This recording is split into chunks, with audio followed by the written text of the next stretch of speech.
All right, we're getting inputs. We're quickly switching focus once again to the Rajasthan political crisis. शांति का अगर दान रखेंगे तो हम अपनी बात कह पाएंगे।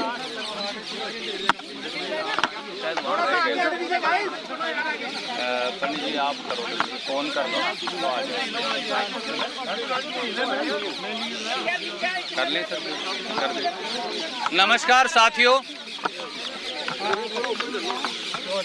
नमस्कार साथियों।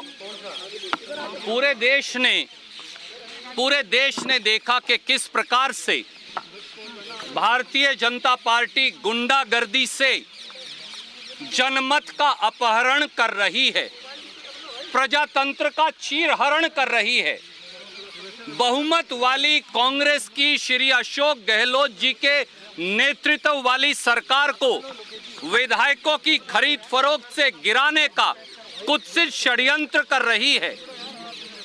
एक सरकार और मुख्यमंत्री जो अपना बहुमत साबित करना चाहते हैं, जो कोरोना और आर्थिक संकट पर विधानसभा बुलाना चाहते हैं, जो उन सारे व्यक्तियों का एक बार में मुंह बंद करना चाहते हैं जो कहते थे कि कांग्रेस के पास बहुमत नहीं। कांग्रेस का बहुमत तो यहां खड़ा है। राजस्थान के राज्यपाल जी की ड्योढ़ी पर राजस्थान की विधानसभा का बहुमत यहां खड़ा है, राजस्थान के आदरणीय राज्यपाल जी की ड्योढ़ी पर। और हम सब एक ही गुहार लेकर आए। अशोक गहलोत जी के नेतृत्व में कांग्रेस पार्टी की सरकार के पास संपूर्ण बहुमत है और हम कोरोना से लड़ने, आर्थिक संकट से लड़ने, राजस्थान की 8 करोड़ बहादुर जनता की भलाई के लिए विधानसभा का सत्र बुलाना चाहते। सारे विधायक बहुमत से इसी दरख्वास्त के साथ आज राज्यपाल जी की ड्योढ़ी पर उपस्थित हुए। जैसा माननीय मुख्यमंत्री जी ने आपको कहा था कि हमें राज्यपाल जी के आदेश का इंतजार रहेगा।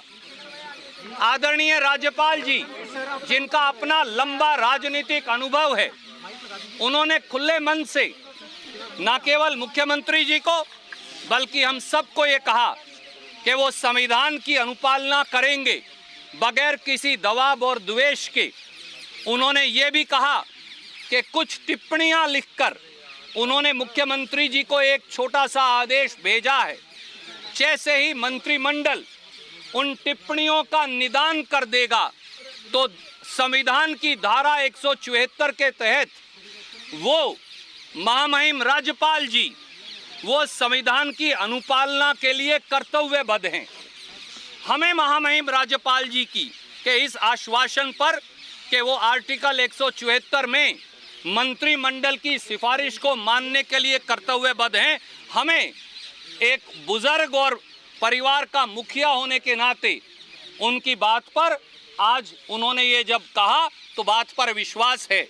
मंत्रिमंडल की बैठक मुख्यमंत्री जी के नेतृत्व में फिर बैठेगी और अगर कहीं कोई शंका है तो उसका निदान करके मुख्यमंत्री आज ही या कल सुबह तक, आज रात को ही मुख्यमंत्री जी ने मंत्रिमंडल की बैठक बुलाई है लगभग 9:30 बजे। आज ही उसका निदान निकाल कर आज ही राज्यपाल जी को भेज देंगे ताकि विधानसभा का सत्र हो, राजस्थान की 8 करोड़ जनता की भलाई का कार्य गहलोत साहब के नेतृत्व में कांग्रेस की सरकार कर पाए। एक आखिरी बात और जोड़ना चाहूंगा।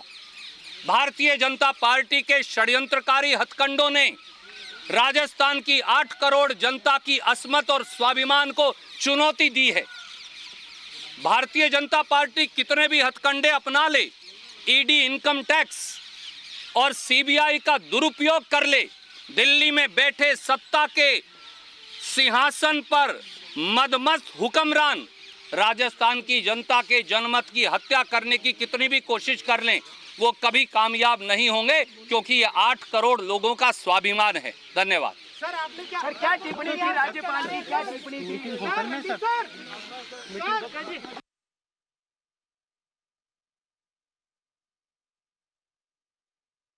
All right, the Congress there continues to press on here, making it very clear that this is the Congress's allegation of what the BJP is doing through the governor's office and not giving a chief minister his chance to show of strength of his MLAs on the floor of the House in calling in this special session. Remember, this has now been that one standalone demand of the Chief Minister Ashok Gehlot to call in this special session to prove his strength and to get going in functioning of the government in the midst of this pandemic. The Congress makes it very clear that they will continue with this demand. The governor will need to